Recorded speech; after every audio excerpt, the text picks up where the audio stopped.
DCM ಸ್ಥಾನ ಪುನಿಯಪ್ಪನಿಗೆ ಸಮಾಜ ಕಲ್ಯಾಣ ಖಾತೆ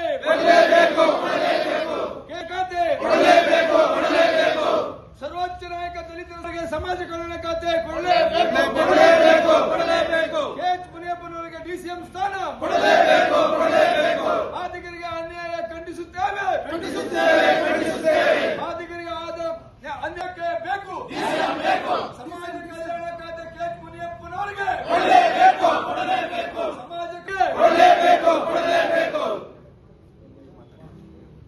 ಅದು ನಮ್ಮ ಕಾಂಗ್ರೆಸ್ ಇರ್ತಕ್ಕಂಥ ಎಲ್ಲ ಶಾಸಕರಲ್ಲಿ ಬಂಧುಗಳು ಈ ಸಂದರ್ಭದಲ್ಲಿ ನಾವು ಹೇಳೋದೇನೆಂದ್ರೆ ಮುನಿಯಪ್ಪ ಅವರು ಮೊನ್ನೆ ನಡೆದಿರತಕ್ಕಂಥ ಒಳ ಮೀಸಲಾತಿಯಲ್ಲಿ ಅತ್ಯಂತ ಗೌರವಾದ ರೀತಿಯಲ್ಲಿ ಒಳ್ಳೆ ರೀತಿಯ ರಾಜೀನಾಮೆ ಕೊಡ್ತಿರೋ ಮಟ್ಟಕ್ಕ ಸರ್ಕಾರ ಎದುರಿಸುತ್ತದೆ.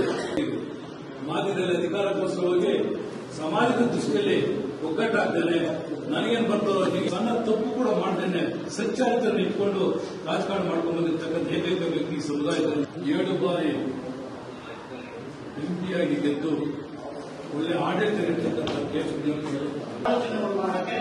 ಒಂದು ಒಳ್ಳೆ ರೀತಿ ನಿರ್ಮಿಸಿ ಅವರಿಗೆ ಮನವರಿಕೆ ಮಾಡೋ ತರ ಮಾತಾಡಬಾರ್ದು. ಯಾವತ್ತೂ ಒಂದು ಕಡೆ ಸೇರಿದಾಗ ಎಲ್ಲರೂ ನೊಂದಿ ಅನ್ಸೋ ತರ ಯಾವತ್ತೂ ಮಾತಾಡಬಾರ್ದು. ಮಾಡಬೇಡಿ. ಇವತ್ತು ನಿಮ್ಮ ಅಭಿಪ್ರಾಯ ಜೊತೆಗೆ ಹೇಳ್ತಾ ಇದ್ದೀನಿ.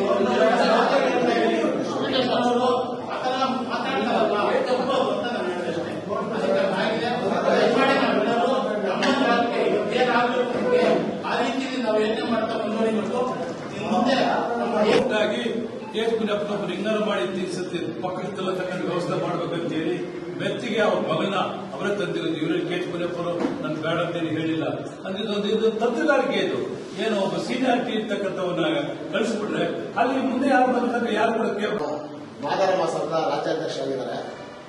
ಈಗ ಅವರ ಸೇವಾ ಇರ್ತಾರೆ ನೋಡಿದ್ರೆ ಸರ್, ಇವತ್ತು ಸಭೆಯಲ್ಲಿ ಏನು ತೀರ್ಮಾನ ಆಯಿತು? ನಿಮ್ಮ ಆಗ್ರಹ ಏನು? ನಮ್ಮ ಕರ್ನಾಟಕದಲ್ಲೇ ಹಿರಿಯ ಮುತ್ಸದ್ದಿಗಳು 50 ವರ್ಷಗಳ ರಾಜಕಾರಣದ ಅನುಭವ ಇರತಕ್ಕಂಥ ನಮ್ಮ ಮುನಿಯಪ್ಪನವ್ರನ್ನ ಇವತ್ತು ಸರ್ಕಾರದಲ್ಲಿ ಕಡೆಗಣಿಸಿದ್ದಾರೆ.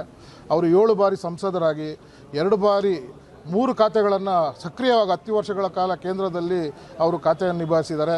ಮತ್ತು ನಮ್ಮ ರಾಜ್ಯದಲ್ಲೂ ಸಹ ಒಳ್ಳೆಯ ಉನ್ನತ ಇಡೀ ನಮ್ಮ ಮಾದಿಗ ಸಮುದಾಯಕ್ಕೆ ಅವರು ದೊಡ್ಡ ತಲೆ ಹೇಳಬೇಕಾದ್ರೆ ಅಂಥವ್ರನ್ನ ಇವತ್ತು ಈ ಸರ್ಕಾರದಲ್ಲಿ ಕಡೆಗಣಿಸಿ ಮತ್ತೆ ಅದೇ ಆಹಾರ ಖಾತೆಯನ್ನು ಕೊಟ್ಟವ್ರೆ. ಬೇರೆ ಬೇರೆ ಸುಮಾರು ಖಾತೆಗಳಿದೆ. ಸುಮಾರು ಖಾತೆಗಳಲ್ಲಿ ಅವ್ರು ಕ್ಯಾಲಿಬಾರ್ತಕ್ಕಂಥ ಖಾತೆ ಕೊಡ್ದಿರಾ ಯಾವುದೋ ಅಕ್ಕಿ ಕೊಟ್ಟುಬಿಟ್ರೆ ಪ್ರಯೋಜನ ಇಲ್ಲ, ನಮ್ಮ ಸಮುದಾಯಕ್ಕೆ ಏನೂ ಅನುಕೂಲ ಆಗೋದಿಲ್ಲ. ಆದ್ದರಿಂದ ನಾವು ಇವತ್ತು ಬೆಂಗಳೂರು ಗ್ರಾಮಾಂತರ ಜಿಲ್ಲೆಯಿಂದ ಕರ್ನಾಟಕ ಮಾದಾರ ಮಹೋತ್ಸವದಿಂದ 4 ತಾಲೂಕುಗಳ ಎಲ್ಲರೂ ನಾಯಕರುಗಳು ಸೇರಿಕೊಂಡು ಅವ್ರಿಗೆ ನಾವು ಸರ್ಕಾರಕ್ಕೆ ಒತ್ತಾಯ ಮಾಡ್ತಾ ಇದ್ವಿ. ಯಾವುದೇ ಕಾರಣಕ್ಕೆ, ಯಾಕಂದರೆ ಇಡೀ 224 ಕ್ಷೇತ್ರಗಳಲ್ಲಿ 165 ಕ್ಷೇತ್ರಗಳಲ್ಲಿ ನಾವು ನಿರ್ಣಾಯಕರು ಮಾದಿಗರು. ಯಾರೇ MLAಗಳಾಗಬೇಕಾದ್ರೆ ಪ್ರತಿ ಕ್ಷೇತ್ರದಲ್ಲಿ 40ರಿಂದ ಹಿಡಿದು 50ರಿಂದ 25ರಿಂದ 30 ಸಾವಿರ ಮತದಾರರಿದ್ದೀವಿ. ಅಂಥ ಮತದಾರನ ಇವತ್ತು ಸರ್ಕಾರ ನಮ್ಮನ್ನು ಮೂಲೆ ಗುಂಪು ಮಾಡಿದೆ. ದಯವಿಟ್ಟು ಇದನ್ನು ಎಚ್ಚೆತ್ತುಕೊಂಡು ಕಾಂಗ್ರೆಸ್ ಸರ್ಕಾರದ ಎಲ್ಲ ಹೈಕಮಾಂಡ್ ಅವರು ದಯವಿಟ್ಟು ಮುನಿಯಪ್ಪನವ್ರಿಗೆ ಒಳ್ಳೆ ಖಾತೆ ಕೊಡಲೇಬೇಕು. ಇಲ್ಲ ಅಂದರೆ ಇಡೀ ರಾಜ್ಯದಲ್ಲಿ ನಾವು ಎಲ್ಲ ಜಿಲ್ಲೆಗಳಲ್ಲಿ ಪ್ರತಿಭಟನೆ ಮಾಡ್ತೀವಿ ಅಂತೇಳಿ ಅವ್ರಿಗೆ ಎಚ್ಚರಿಕೆ ಕೊಡ್ತಾ ಇದ್ದೀವಿ.